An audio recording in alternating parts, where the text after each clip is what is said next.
Let's flash back to a time before computers and the internet were common in most households. To obtain information, you went to the library. To watch your favorite show, you had to find it on the TV guide or rent it from Blockbuster. And to interact with friends, you had to pick up the phone from Fallout. What is this crap? How did people live like this? You can't even watch porn on it. Don't be lonely. Talk live to your special lady tonight. International long-distance rate supply as low as 57 all right minutes. then. Eventually, technology advanced far enough that consumers didn't need a garage to store 5 megabytes of data.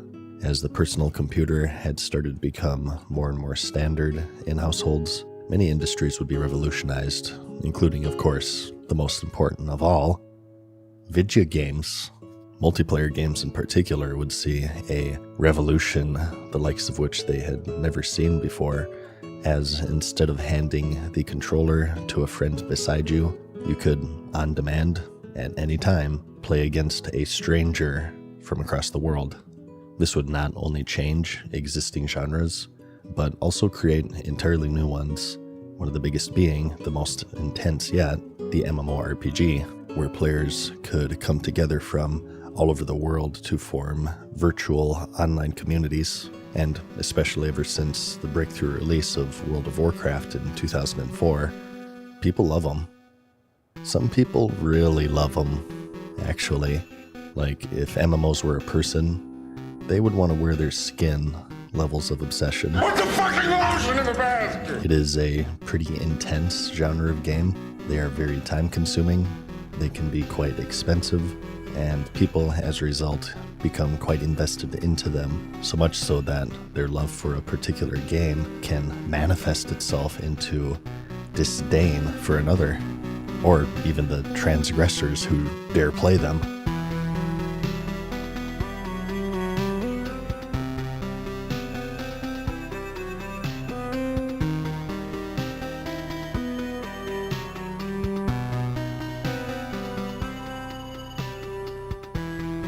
Welcome to another episode of MMO Theory, a series where we analyze the MMORPG industry and the people who play them.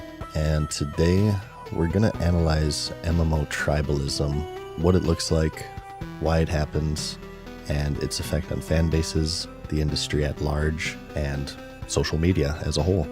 So, tribalism is defined as the tendency of individuals to form strong emotional attachments and loyalties to specific online communities, groups, or ideologies.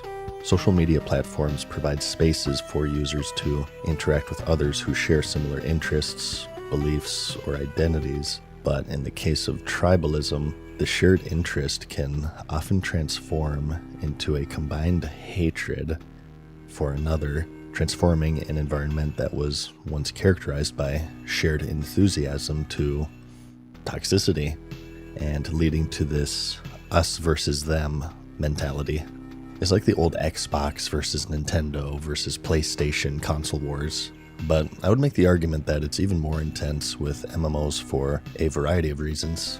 The first just being time investment, whether it be leveling, raiding, economy, PvP. Although MMOs come in many different flavors, they often share one characteristic. They're time consuming.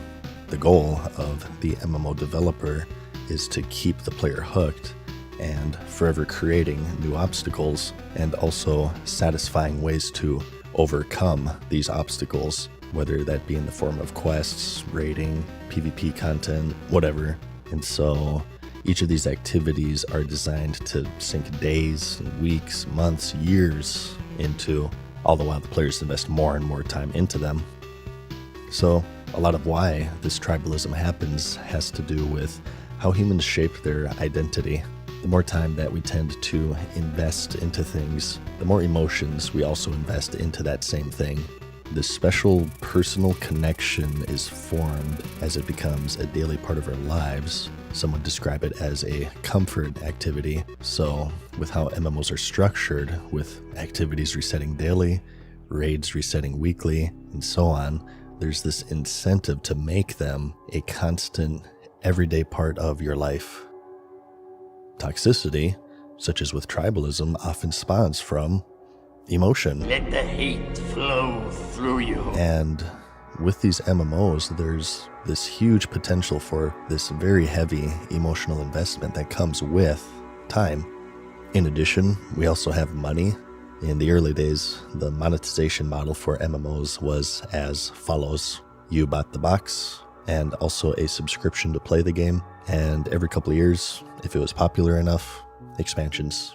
This itself already made them much more expensive than any other genre of game, but it made sense. Because content is continuously being added, it does make sense that the game demands this constant flow of income to fund it, but as time has shown, this would prove to be chump change compared to the monetization models of today, such as cash shops selling cosmetics, or even straight up character progression, or battle passes, or all of the above. The genre is far and wide more profitable today than it ever was during its inception. Did you know that StarCraft 2, a game that took hundreds of people years to make and sold millions of copies on launch, was financially outperformed by a $15 store mount in World of Warcraft? These MMOs make an absurd amount of money because people spend an absurd amount of money, and so the investment from the player isn't just time and emotional in nature, it's financial. And this lies at the source of tribalism. All three of these different forms of investments can spiral out of control very easily because, aside from time investment, the genre is also largely defined by its addictive nature. The feeling of slowly but surely progressing a character day by day alone is an addictive feeling, and RPG games have always had this appeal to them. But when MMOs were released, the game changed. These single-player games had this safety mechanism of an ending credits that the players would eventually reach in an amount of time proportional to the level that they got hooked on them. But now, because content is being continuously added, there is no finish line. There is no end. Collection-based systems are introduced, and items to add to the collections are continuously being sold in a genre of game based around character progression that also constantly resets character progression. And because of this, there's no longer a limit to the amount of time, emotion, or money the player can invest into them. And it is in fact in the developer's best interests that they invest more and more and more into their game, of course. MMO developers and publishers love addicts because addiction is a core part of the MMORPG. When you see these online groups behaving extremely toxic to what very well may be well-intentioned critique of a particular game, understand that these people may not even be defending their favorite game. They're defending their choice to invest such a large amount of time, emotion, and finances into them. Over time, even if the quality of the game starts to wane, a person who spent 2 decades of their lives in it isn't going to be as capable of objectivity as they once were, as admitting fault with the game now in a way puts into question their decision to invest so much into it. So they may start saying crazy things like, Shadowlands was a great expansion. So what happens is that as these games lose quality, in order to maintain satisfaction, standards must be lowered, but not only for themselves, but also for everyone else within that community. Tribalism often gets very personal very quickly, but in the tribalist mind, it became personal the moment that you critiqued the game because they have attached their identity to it. To you, you're critiquing a game, but to them, you're critiquing their decision to invest so much into it.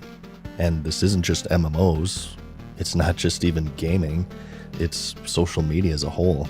Whether it be gaming, politics, movie fandom, whatever, people just have the natural tendency to attach their identity to things that they enjoy or believe in. Further, they also surround themselves with others who reinforce their decision to do so. By doing so, this positive feedback loop is formed within these communities, and those who deviate from that are immediately ostracized. They are labeled as flip-floppers, enlightened centrists, weak-willed, and so on. In these cases, rationality and patience is often cast aside in favor of blind fervor and towing the line set in front of them at any cost. Social media as a whole is built upon the backs of tribalism and polarization. So, considering how MMOs are all basically different forms of social media, if you think of it, it's no wonder that this tribalism culture is so prevalent. And the sad thing about it is that they only hurt themselves. The MMO industry is largely monopolistic. You have World of Warcraft, Final Fantasy XIV, and then everything else. New MMOs are like fireworks. They're spectacular for a fraction of a second. Although they have these giant launches, for one reason or another, they seem to fizzle out extremely quickly. And out of the thousands released to date, we're left with 2 frontrunners, pretty much. Competition breeds innovation.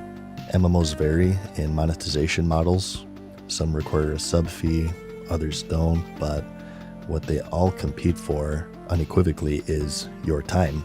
There are few out there who have enough time to dedicate to 2 MMOs at once, so the more quality MMOs are out there, the more they have to compete with one another, and the more they have to compete, the higher quality they become, and the less they sacrifice at the altar of the cash shop.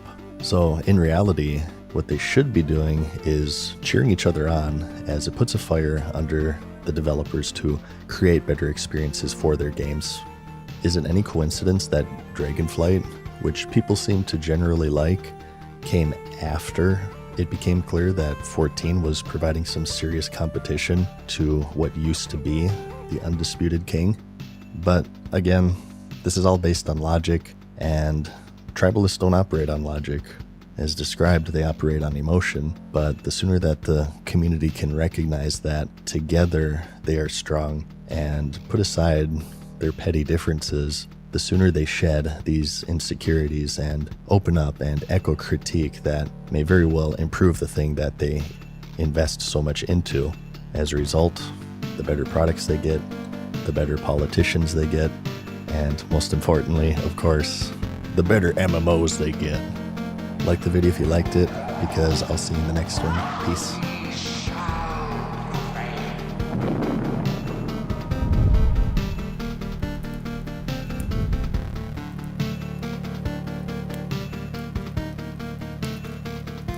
Farewell for now, mortals. We hope you enjoyed today's video. See you again soon.